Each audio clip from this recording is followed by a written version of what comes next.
Una victoria, Godwin. No sé si tuviste la posibilidad de ver la pelea del cubano Yuniel Abrahante. No, no, fíjate, no estaba aquí, Ok, no. Como venía camino haciendo un par de cosas, no tuve la ok. oportunidad de verla, pero discúlpame. No, la pelea fue temprano, fue más temprano en la cartelera de Probox. Creo que fue una muy buena victoria. El peleador cubano llegaba como lado B aquí, contra un peleador que tenía 5-0, 5 knockouts. El peleador cubano tenía 7-2 y un solo knockout. No es un peleador Abrahante, Mm. pero es un peleador joven, un chamaco que yo creo que es guapo. Como te decía, no es un chamaco que tiene una gran pegada ni nada por el estilo, pero sí tiene mucha experiencia, mucho colmillo. Ha peleado mucho, tiene muchas peleas amateur. Y él, de sus derrotas, la primera, creo que pierde en México, en una pelea donde prácticamente lo robaron. Y su otra derrota es contra Efraín Buy. Pero fue una pelea que yo no lo vi perder contra Efraín Buy. Pero bueno, Claro, la pelea fue en Houston, en una cartelera esas que hacen ahí en Houston de Red Owl Boxing y cosas así. Y bueno, el peleador de la casa claro, era Efraín Buy. Y bueno, cayó derrotado, pero compitió y le ganó rounds a Efraín Buy. claro, Entonces, claro. cualquiera que ve ese récord de 7-2, dice, fácil. Entonces, Se confunde. encima de eso, zurdo. Y lo llamaron con un par de semanas a enfrentar a este chamaco, a Luis Coria, que tenía 5-0 y 5 knockouts, jovencito, peleador de Robert García, y se enredó. Se enredó, pero se enredó tremendo porque yo te digo, yo vi la pelea. Para mí le ganó 6-0. Para mí le ¿Oh, ganó sí? 6-0. Le ganó 6-0. Incluso se le abrió un corte a Abrahante en el round 2 y comenzó a sangrar muchísimo. Pero bregó, le atendieron bien el corte que tenía sobre el ojo derecho. Y yo creo que ganó muy bien la pelea. Yo creo que la ganó muy bien y hay que darle mucho crédito.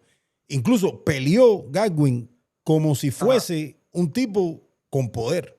O sea, no se echó para atrás ni se fue a las cuerdas. Se mantuvo en el centro del ring, Por la pelea. se mantuvo yendo al frente. El chamaco tiene recursos. Se vio que físicamente estaba bien, que eso es importante porque cuando tú no tienes el físico, tú no puedes ejecutar. Claro, claro. ¿Entiendes? Y el chamaco, la verdad, se vio bien y yo me siento contento. Yo creo que es un ejemplo para muchos boxeadores cubanos. Es un ejemplo, hermano. Ah, Esas son las peleas que hay que ganar. Cuando a ti te llaman con 2 semanas y tú quieres hacer grandes cosas dentro del boxeo profesional, no importa las derrotas no definen a los boxeadores, pero demuestra de qué tú estás hecho y vamos para el mambo. Y el chamaco lo llevaron del lado B y nadie se la pudo robar, porque no noqueó, pero fue tan claro que no había cómo, no había cómo decir la pelea para el otro lado. Lo llamaron con 2 semanas y se presentó en una forma espectacular. Yo creo que esto es un ejemplo que deben seguir muchos de esos boxeadores cubanos que están tratando de hacer carrera dentro del boxeo profesional. La actuación de Yusniel Abrahante en las 115 libras, enfrentando un prospecto de 5-0 de gimnasio de Robert García allá en San Bernardino, California, como lado B, termina siendo espectacular. Nunca perdió el control del combate. Yo creo que tomó el timón de la pelea desde el mismísimo primer round y navegó muy bien durante los 6 capítulos que duró la contienda, llevándose tarjetas de 60-54 un juez y 59-55 por 2. Una gran victoria de Yusniel Abrahante. Puntos altos: el manejo de la distancia, la mano izquierda, el volumen, el pace. Nunca echó hacia atrás, nunca se fue hacia las cuerdas, siempre estuvo en el centro del ring tratando de echar hacia atrás a Coria, que era el pegador, en teoría, cuando uno miraba la pelea en el papel. Venía con 5 victorias, 5 knockouts, obviamente no había enfrentado un peleador como Yusniel Abrantes y tampoco había recorrido más de 4 rounds dentro de su carrera profesional, Luis Coria. Y aquí le termina pasando factura contra un peleador de muchísimo bagaje amateur como es Yusniel Abrantes y que tiene un montón de experiencias. Obviamente tenía 9 peleas al llegar a esta presentación. Yo creo que una gran victoria, como le decía, los puntos altos de Abrantes, la condición física creo que nunca mermó. Creo que el trabajo de la mano izquierda de Yusniel Abrantes en todas las maneras, porque la tiró abajo, la tiró arriba, la setió bien detrás de ese jab. Yo creo que fue bien consistente Yusniel Abrante, se paró en el centro del ring, no dejó que lo echaran hacia atrás, aguantó, tuvo la capacidad de aguantar también Yusniel Abrantes y terminó siendo una victoria, diríamos que lo pone en una dimensión distinta, aunque obviamente estaba enfrentando un prospecto. Pero Yusniel Abrantes no es cosa de juego para ninguno de estos muchachos que lo vaya a calar. Efraín Buy le ganó, pero yo creo que yo vi ganar a Yusniel Abrantes en esa presentación. Y la primera derrota de Abrantes en su carrera fue una derrota bien debatible. Estaba peleando en terreno contrario, creo que fue en México. Pero regresando a lo que fue la actuación de Abrantes, señores, yo creo que espectacular. Gran condición, gran selección de golpes. Creo que enfrentó la adversidad de una manera sólida cuando, comenzando el segundo capítulo, se le abre un corte producto de un cabezazo arriba de su ojo derecho y batalló un poquitico Abrantes, pero tomó el control. Trataron muy bien desde la esquina lo que fue el corte. Yo creo que se lo pudieron contener por 2, 3 asaltos. Cuando lo vi sangrar de nuevo fue en el round número 5. Yo creo que las tarjetas estuvieron bien, 60-54, yo la vi así, yo vi todos los rounds para Abrantes.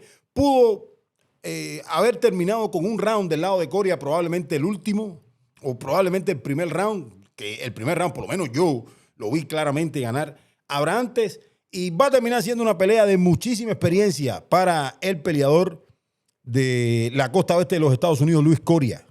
Va a ser una pelea de muchísima experiencia para él porque se encontró a alguien que, sin ser ese gran pegador, y no lo es Yusniel Abrantes, peleó como un pegador, peleó como ese peleador que tiene el poder para diezmarte y no temió a recibir sus manos para ponerlas de él. Yo creo que un gran corazón de Yusniel Abrantes es uno de esos peleadores que cualquiera se come un quesito con Yusniel Abrantes. Cualquiera se come un quesito con Yusniel Abrantes en las 115 libras, sobre todo este tipo de prospectos que vienen subiendo. Comienza el sábado con el pie derecho el boxeo cubano. Gran presentación, señores. Y hay que darle todos los props y hay que darle todo el crédito a un peleador como Yusniel Abrantes, que llegó como lado B, que llegó bien preparado. Se veía que estaba en el gimnasio, se veía que estaba entrenando. Y además de eso, tuvo que lidiar contra la adversidad, el corte, y nunca perdió el control de la pelea. Tomó el barco desde el round número 1 y yo creo que mandó completico durante el trámite completo de la pelea. Pasó momentos de adversidad, recibió manos, aguantó a pie firme, pero la sacó muy bien. Y como les decía, yo la vi 60-54 para Yusniel Abrantes. Gran victoria y felicitaciones para el peleador zurdo cubano de 25 años, que tiene 2 derrotas en su resumen, pero no se duerman con esas 2 derrotas. Me gustaría que buscaran a Olajuwon Acosta, el boricua, y le llevaran a Yusniel Abrantes allá. Yo creo que Abrantes le puede hacer pasar un sustico a Olajuwon Acosta. Hablando en términos, y ustedes saben cómo es la guerra y la rivalidad boxística. Pero nada malo, Olajuwon Acosta es un gran boxeador. También, señores, gran victoria de Yusniel Abrantes. Yo los voy dejando. Más tardecito vamos a estar en el Boxeo Urbano Network.